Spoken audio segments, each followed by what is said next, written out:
It was insanely bad, but I will say it's not as brain dead as I expected, so that's good. I was hoping for at least a decent ending. I didn't get that, but although it was very, very bad, they did set up a few things. Some of the callbacks were okay.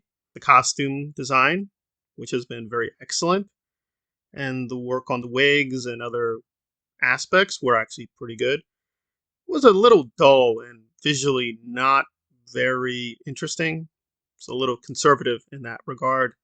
So it's kind of a mixed bag, mixed more negative to me, without even spoiling. Well, essentially, as we kind of knew, it's not spoiling anything to say that Claudia and Lestat have a confrontation. We kind of know where they're going to go.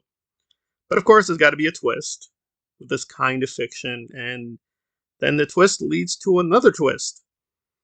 And that twist leads to another twist. So, did the twists make any sense? No, no, we're definitely in endgame territory where twists will happen. They don't make any sense. They weren't really cohering with the earlier part of the fiction. Doesn't matter. For whatever reason, this Thanos will do what this Thanos will do.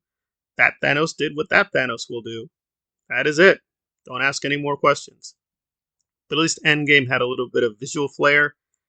This really didn't have visual flair. They really just doubled down on sex and romance and sex and more romance and sex. And I can't lie, I am a big fan of Buffy the Vampire Slayer as well as Angel, and they did lean into that. The problem is that had really, really great actors. So even if you weren't even into the relationships or sex or whatever with those characters and cared more about the action or the drama, or they had great performers to raise that material. This does not have that. And the performances I did like, they really destroyed them because the characters at the end of this, and I'm not even joking, the last 5 minutes are so jaw droppingly stupid crazy. I didn't care anymore. I was just laughing. It was just so laughable because it just creates so many issues, so many problems, so many paradoxes. Yes, they set up a few things, so at least some of the things could be plausible, but a lot of it was just like, no, no, no, no, no, no, this is ridiculous. This is ridiculous. Even if you stretch out these characters, there is no way this could be possible. But they did it anyway, and they've expanded the vampire powers, I guess, to the point where, yeah, that doesn't really matter. Because at least I thought one thing they couldn't do, like direct sunlight, was at least something they couldn't tolerate. Nope, they can do that now too. So it's like, this thing is pretty much near worthless. But if I consider like Sharknado, Battlefield Earth, like Endgame, Infinity War, like the worst you could ever get, this is not as bad as that, but it's not even as interesting as like Rise of Skywalker, which is just a roller coaster of nonsense. But at least that's fun and has at least a few decent action scenes. This doesn't even have that. Like the stuff they're doing is borrowing very, very heavily from The Shining, and I would have to give them credit for going all the way with the horror and sex aspect because it's pretty explicit for the kind of show that they're doing. But there was really no terror. We know the people who are going to get killed are going to get killed. So it didn't offer much. And the twist itself was like not totally predictable, but I knew they were going to do something like it. It was like just okay. But then it got more and more dumb and even dumber than that. And it was just like, after a while, it was just like, okay, this is just super silly nonsense. Clearly, they just want to get to the sex scenes. And it is really gay. I mean, the other episodes at least had a little bit of heterosexual romance. Nope.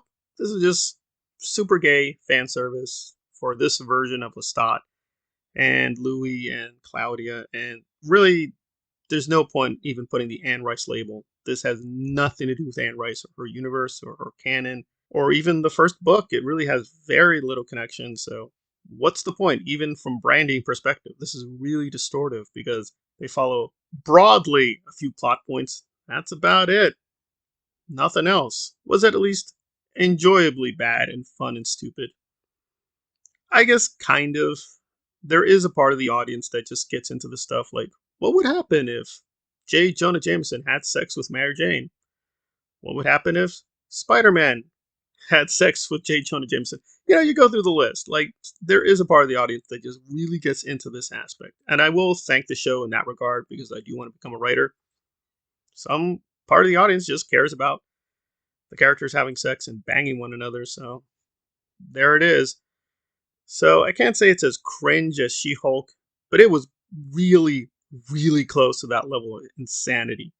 So it's not even as fun as Wakanda Forever or Rise of Skywalker or something along those lines. So it's like, okay, I can't take this fantasy world seriously, but I can at least have some fun with it. Not really. Not really. They did enough to make some part of the plot plausible, but those final twists are just so fucking stupid. Okay, I'm guessing there's going to be another explanation, but at this point, I don't care anymore. So even the minor performers I thought were interesting, they got rid of those too. I expected at least a half decent twist. I didn't get that. So that's about it. Some good costumes, okay production design, but yeah, not very exciting and just really profoundly stupid. Gonna have to give this a 4.75.